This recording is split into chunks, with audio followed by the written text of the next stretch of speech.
Ils sont plus dans les restaurants. Il y a une situation catastrophique à l'Université de Dakar. L'État n'a qu'à prendre ses responsabilités, qu'il nous paye nos bourses d'ici 15 heures. Sinon, nous avons pris en otage 5 bus. Nous allons encore prendre d'autres bus et nous allons mettre dans l'espace universitaire. Nous avons barré la conduite ouverte pendant 1 heure de temps. Nous avons barré l'avenue Cheikh Anta Diop et nous allons continuer cette manifestation-là. Continuent de réclamer leur bourse qui, je le rappelle donc, ils ont pris en otage 4 bus et menacent de les brûler d'ici à 15 heures si rien n'est fait. Nous parlons à présent de ce sitting à l'appel des enseignants membres du SIDEL ce matin devant le ministère de l'Éducation nationale. Pape Mamadou Kane et ses camarades continuent de dénoncer le non-respect des accords déjà signés avec l'État du Sénégal. Ils fustigent par la même occasion une discrimination dans la formation diplômante. Pape Mamadou Kane au micro de Raki Bintou Hadj. La problème de la formation ne devait même pas se poser. Parce qu'effectivement, nous devons nous capaciter davantage pour pouvoir effectivement mieux exercer notre rôle d'enseignant au niveau des écoles.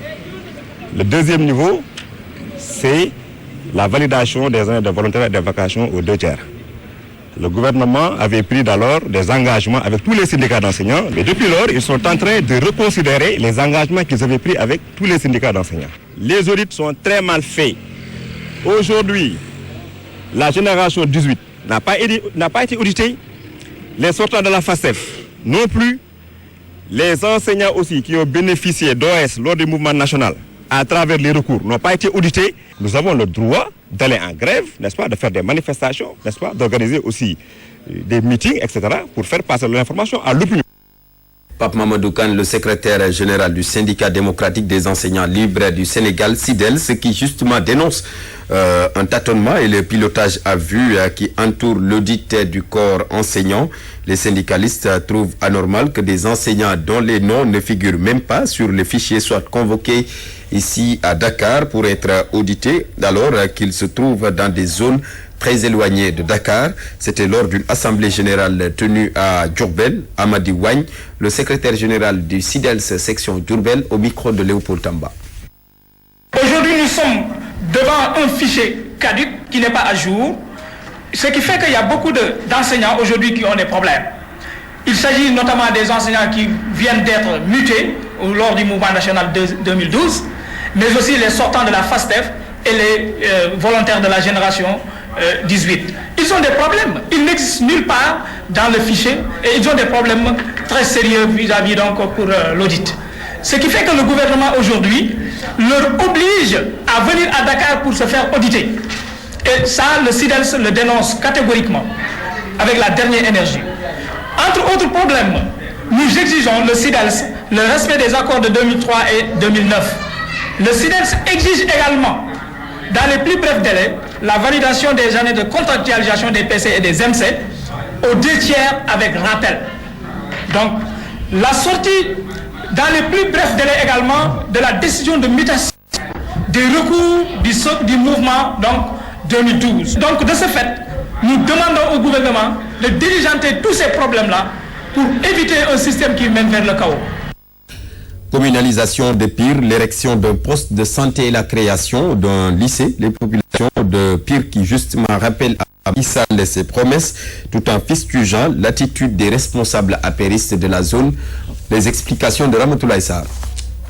Le respect de sa promesse électorale, à savoir la communalisation de Pire, entre autres doléances, l'érection d'un poste de santé, la construction d'un lycée digne de ce nom, sont les principales revendications formulées par une frange de la population de Pire lors d'une rencontre tenue au foyer des jeunes. Ces derniers rappellent au président Macky Sall ses engagements. Nous voulons avoir donc un district sanitaire, donc un lycée digne de son nom, parce que le lycée de Pire n'existe que de nom. Si vous allez au lycée, maintenant les élèves donc ne peuvent plus cohabiter. Là, le lycée et le collège ne peuvent plus cohabiter. Donc, c'est pourquoi ils font la journée continue jusqu'à... Et ça, c'est pas bon pour l'éducation. Nous voulons aussi avoir donc un brigade de gendarmerie ou bien un poste de police, parce que l'insécurité, il y a une grande insécurité qui règne actuellement. Donc, c'est une vieille promesse que nous rappelons à son excellence dans la République. Demander au président de la République, Macky Sall, donc la promesse qu'il nous avait tenue d'ériger la communauté rurale de Pire en commune. La concrétisation donc de cet engagement serait sans nul doute un gaz de satisfaction. Outre ces requêtes, les jeunes déplorent également l'attitude de certains responsables apéristes de leur localité qui, soulignent-ils, n'ont cure de leur avenir. Nous rencontrons d'énormes problèmes. Pour faire nos organisations, on ne sait où donner de la tête. On ne voit personne dans le département de Tivaouane. Ça peut nous faire perdre les localités parce que les gens commencent à se décourager. Ils ne croient plus en nous. Les responsables qui devaient nous soutenir ne le font pas. Aujourd'hui, plus que jamais, les jeunes gardent un brin d'espoir de voir le chef de l'État donner une suite à leurs doléances. Ramatoulaye Sarr, chef Radio-Télévision Walfadjri. Ramatoulaye Sarr, les populations du quartier Sara Nimzat situé dans la périphérie de Kaolack qui s'érigent en bouclier contre l'insécurité qui sévit dans la zone. Au cours d'une assemblée générale, elles ont à d'autres dénoncé les difficiles conditions d'études des élèves du quartier qui logent toujours dans des abris provisoires. Les explications de Mamadou Matar Sarr. Au quartier périphérique de Sara Nimzat, les populations vivent un véritable calvaire à cause de l'insécurité grandissante notée dans la zone. À 19h, tu n'oses pas amener ton véhicule ou bien votre moto pour rendre visite à un ami. Dès que tu gares, votre moto est volée ou bien votre véhicule est volé. Tu gares ton véhicule devant ta maison. Tu ne peux pas dormir, sinon ils vont ouvrir le véhicule, prendre les batteries, prendre tous les accessoires. Et même parfois prendre le véhicule et partir, il y en a beaucoup. Le vol de bétail, nos parents peuls qui sont là, aujourd'hui ils n'ont plus de bêtes. C'est pas mouton ni chèvre, en passant par les bœufs. Chaque soir, ils sont confrontés à ces problèmes de vol. S'ils n'amènent pas, ils les tuent sur place. Prendre la viande et aller vendre. Autre chose, à cause de l'insécurité, quand les bêtes sont mortes, les vendeurs, ils osent parfois venir prendre ces bêtes mortes-là, les dépecer et prendre la viande et aller vendre ça à nos femmes, pour que nous on les mange. Donc l'insécurité, je crois que vraiment, ça dépasse les problèmes avant l'indépendance du Sénégal. Au cours d'une assemblée générale dans le quartier, les populations ont dénoncé les conditions d'études très difficiles des élèves de la localité.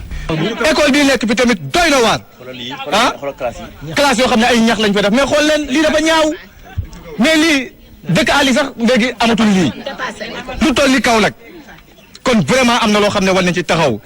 Ces populations qui interpellent les autorités municipales et étatiques n'excluent pas de descendre dans la rue. Kaolack, Mamadou Makhtar Sarr pour la radio-télévision Walfadjri. Mamadou Matar Sarr en route vers le Grand Magal de Touba. Walf ouvre ce matin le carnet des différents khalifes de Cheikh Ahmadou Bamba.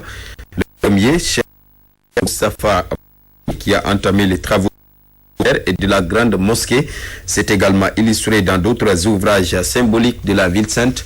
C'est un reportage d'Amadou Limbaye.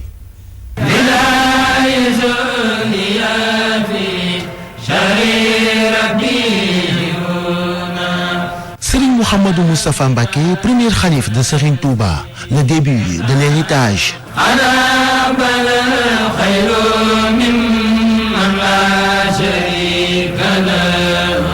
À la disparition de Serigne Touba en 1927, son fils Mouhamadou Moustapha Mbacké enfile le manteau de khalifa pour perpétuer l'œuvre de Cheikhoul Khadim. Serigne Mouhamadou Moustapha a beaucoup de mérite car c'était pas évident à l'époque de succéder au Cheikh Ahmadou Bamba Mbacké. Et lui, Cheikh Mouhamadou Moustapha Mbacké a facilité la tâche à tous ceux qui ont suivi. Serigne Mouhamadou Moustapha, premier khalife, a démarré les travaux de la grande mosquée de Touba.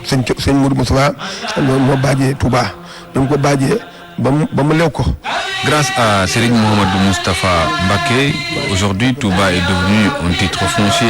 Et c'est lui aussi qui a fait l'extension de la mosquée avant de démarrer même les travaux.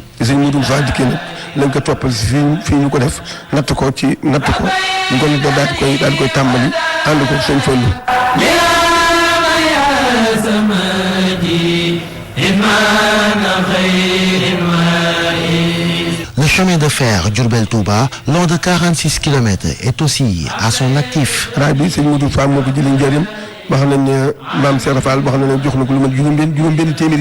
chemin de fer de Touba, on le doit aussi à Serigne Mouhamadou Moustapha. car le chemin de fer a vu le jour grâce à lui. Il a entamé les travaux avec Mame Cheikh Ibra Fall. juróom-ñaari at la tubaab bi waxoon ñu gas gi juróom-ñaari weer.